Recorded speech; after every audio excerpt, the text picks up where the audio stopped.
morning, everyone. If you're new here, hi, my name's Akshita and I'm an international med student studying at UNSW Sydney.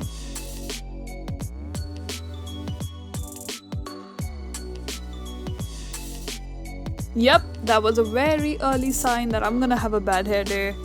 Today is a hospital placement day in the general rehabilitation wards at Prince of Wales, so we've got a long day ahead of us, so it's time to get energized.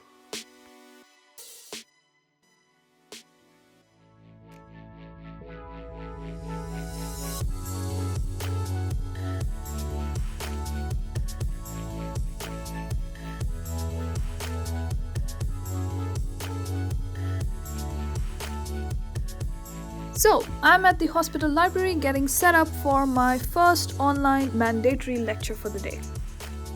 At this point, I realized that I haven't shown this to you. My coffee cup is actually shaped like a camera lens. How cool is that? While I'm waiting for them to start, I enjoy this amazing view and make sure my earphones are connected so I don't miss them starting it.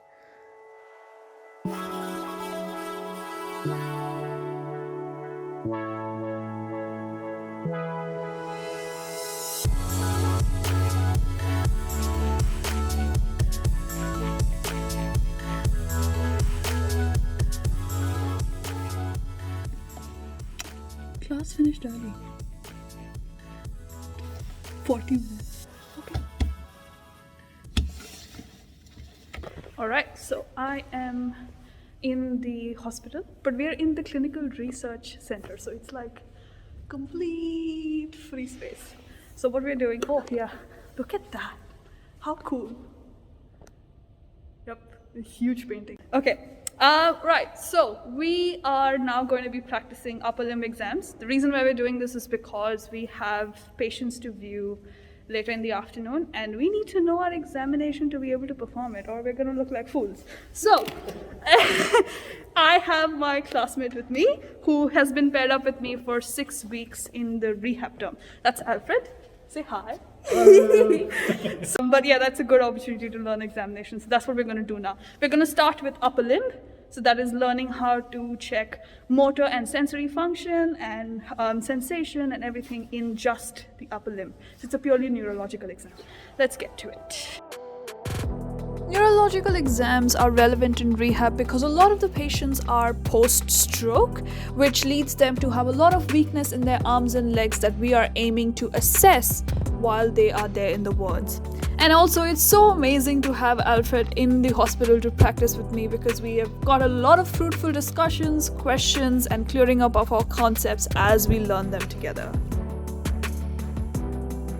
So before I start my personal tasks for the rest of the morning, I pulled out my notebook to make a quick list of all the things that I need to do so I can satisfactorily cross them out when I do finish them.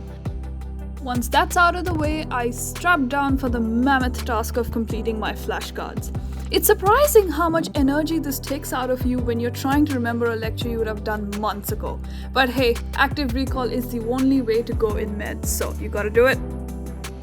At about 12:30, I decided that my brain is mush and it needs a break. So I got up, had my lunch, and then just walked around the room trying to take some shots and learn and experiment with different zooming in and zooming out effects on my phone.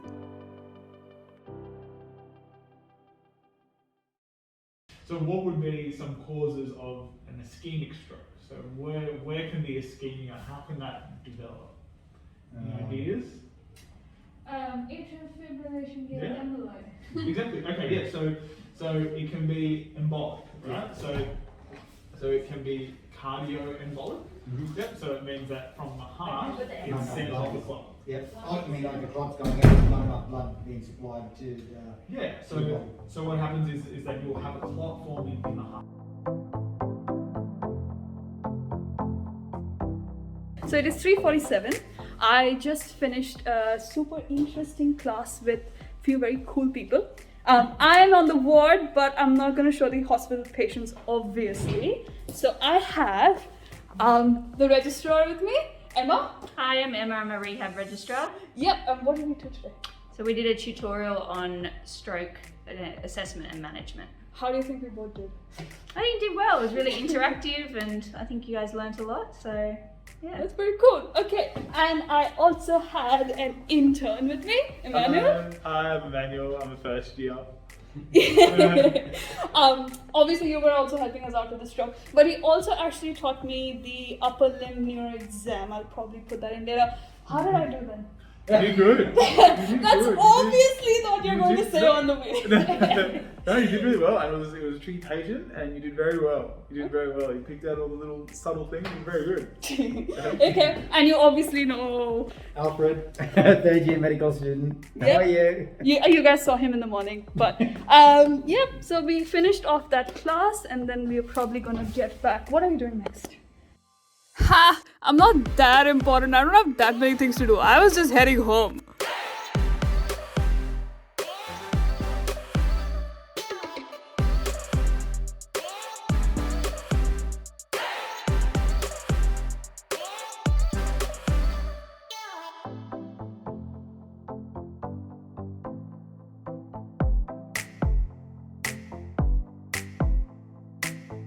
Alright, so the first thing that we're going to do this evening, Medical Society of UNSW, so you call them the MedSoc, they decided that they want to hold some OSCE tutorials. This is the clinical exam for year 2s at the end, which tests their ability to ask questions in the station, to build rapport and figure out what's going on with the patient and recommend a proper summary to a supervisor. And I had been asked to give the starting talk on cardio and respiratory history taking and examinations. Yeah, so I'm super excited. This is the first time I'm going to be teaching a group of students. Let's see how this goes. So that's the group I'm going to be working with. Hey guys. Cool. Now let's go to the other side of the arm. If you get dry cough, now there's a lot of questioning that's just gone because you don't have to characterize any sputum because there isn't any sputum. So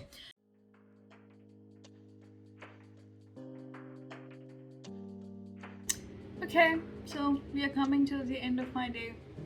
You probably didn't see a whole lot for the evening because I was on my phone for a while. After the whole MedSoc tutorial, I just crashed. I just did not have energy. Working on 3 hours of sleep, full day at hospital, come back home and have another class. And I wanted to study, I really did, but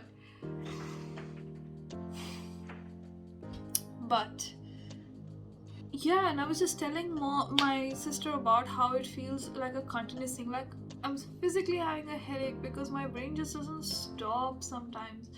And so she said, that's the difference between somebody who doesn't burn out versus somebody who burns out. You have to learn to draw the line. The bare minimum was doing the flashcards. I did that this whole morning. So what I am going to do is put on some nice music, fix these eyebrows, and just go to sleep. If you liked how my day went today, if you got some useful insight into what life of an international med student on a typical hospital placement day looks like this video, share it around, and comment down below and tell me what else you would want to see. If you found anything of value from this whole channel in general, subscribe to it, make this inventory your own. But until next Friday,